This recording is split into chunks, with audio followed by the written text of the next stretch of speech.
আসসালামু আলাইকুম। অনার্স প্রথম বর্ষের পরীক্ষার্থী।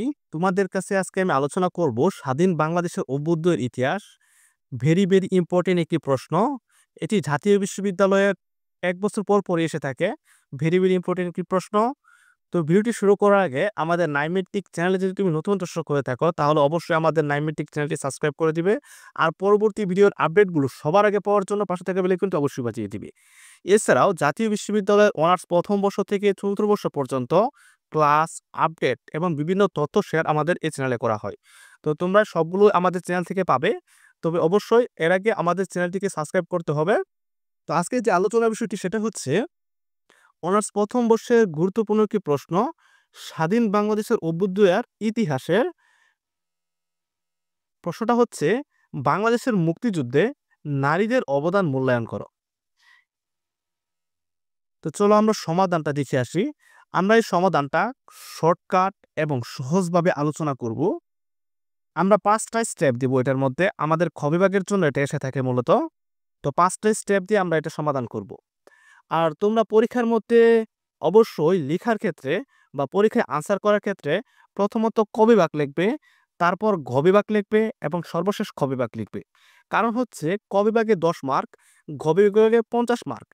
তোমরা যখন ক বিভাগ শেষ করে খ বিভাগের আনসার করবা, দেখা যায় যে পরীক্ষায় ৪ ঘন্টার সময় অনেক সময় কোন দিক দিয়ে চলে যাবে তোমরা লক্ষ্য করতে পারবা না। তো গ বিভাগের কোনো প্রশ্ন যাতে ছুটে না যায়, ১০ মার্কের কোনো প্রশ্ন যাতে ছুটে না যায়, সেজন্য তোমরা ক বিভাগের পর গ বিভাগের আনসার করবে এবং সর্বশেষ খ বিভাগের আনসার করবে। আর ক বিভাগের ক্ষেত্রে তো ১০টা খুবই ভালো করে দেওয়ার চেষ্টা করবে। খ বিভাগের ক্ষেত্রে প্রত্যেকটা প্রশ্ন সর্বনিম্ন ১ পেজ এবং সর্বোচ্চ ১.৫ পেজ লিখবা। যাদের লেখা মোটামুটি, আবার যাদের লেখা একটু বড় তারা একটু বেশি লেখার চেষ্টা করবা।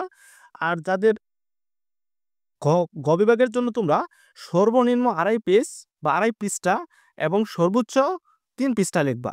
আর যাদের লেখা একটু বড়, তাদের যাদের পেজ শেষ হয়ে যায় তাড়াতাড়ি, তারা ৩ থেকে ৪ পৃষ্ঠার মতো লিখবা প্রত্যেকটা প্রশ্ন। তো আমাদের আলোচনার বিষয়টি চলো এটা আলোচনা করে নিই আমরা। বাংলাদেশের মুক্তিযুদ্ধে নারীদের অবদান আলোচনা করো বা মূল্যায়ন করো।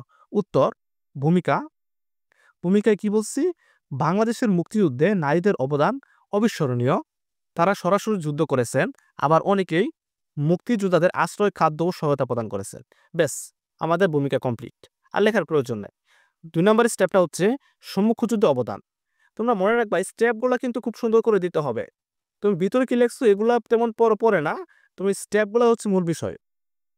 কিছু নারী মুক্তিযোদ্ধা অস্ত্র হাতে তুলে নেবেন, যেমন কল্পনা দত্ত, শীলা নায়ার, প্রনীলা রানী প্রমুখ।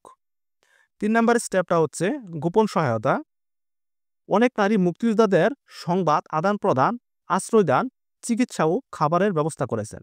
তারা ঝুঁকি নিয়ে মুক্তিযোদ্ধাদের সহযোগিতা করেছেন। আমাদের ৪ নম্বরের স্টেপটা হচ্ছে আত্মত্যাগ ও নির্যাতন। হাজার নারী পাকিস্তানি সেনাদের হাতে নির্যাতিত হয়েছে, অনেকে শহীদ হয়েছেন। তাদের এই আত্মত্যাগ জাতিকে স্বাধীনতার পথে অনুপ্রাণিত করেছে। তো এই ৪টা স্টেপ তোমরা দিবে এবং সর্বশেষ যে স্টেপটা সেটা হচ্ছে উপসংহার তোমরা দিবে। উপসংহারে তোমরা কি লিখবে? বাংলাদেশের মুক্তিযুদ্ধে নারীদের অবদান শুধু সহায়ক নয়, বরং এক অবিচ্ছেদ্য অংশ।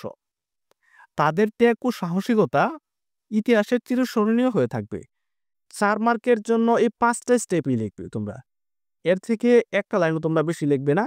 আর লেখাগুলো যথেষ্ট চেষ্টা করবে পরীক্ষার খাতা যখন লিখবা যথাসম্ভব সুন্দর করে লেখার। যে হাতের লেখা যত সুন্দর হবে এর সাবজেক্টে মার্কও তত ভালো হওয়ার চেষ্টা থাকবে। ঠিক আছে? আর তোমরা জাতীয় বিশ্ববিদ্যালয়ের যারা ঘন বিভাগের স্টুডেন্ট আছো, তোমাদের জন্য নন মেজর পদার্থ ১ এবং এই সাজেশনটি তোমরা আমাদের কাছ থেকে স্বল্পমূল্যে সংগ্রহ করতে পারবা। নন মেজর ফিজিক্স 2 সংগ্রহ করতে পারবা। এছাড়াও অনার্স প্রথম বর্ষ থেকে চতুর্থ বর্ষ পর্যন্ত অন্যান্য ক্লাসগুলোও কিন্তু আমাদের এই চ্যানেলে আপলোড দেওয়া হয়ে থাকে। তো অবশ্যই আমাদের চ্যানেলটি সাবস্ক্রাইব করে পাশে থাকবা। আর পরবর্তী ক্লাসগুলো আমরা আপলোড দেওয়ার চেষ্টা করব। ইতিমধ্যে আমরা অনেক ক্লাসগুলি স্বাধীন বাংলাদেশের অভ্যুদয়ের কয়েকটা ক্লাস আপলোড দিয়েছি। তোমরা চাইলে আমাদের চ্যানেলের পেজ থেকে অথবা চ্যানেল থেকে দেখে আসতে পারো। তো দেখা হচ্ছে পরবর্তী নতুন কোনো গুরুত্বপূর্ণ ভিডিও নিয়ে। আজকের ভিডিওটি এই পর্যন্তই। ধন্যবাদ সকলকে।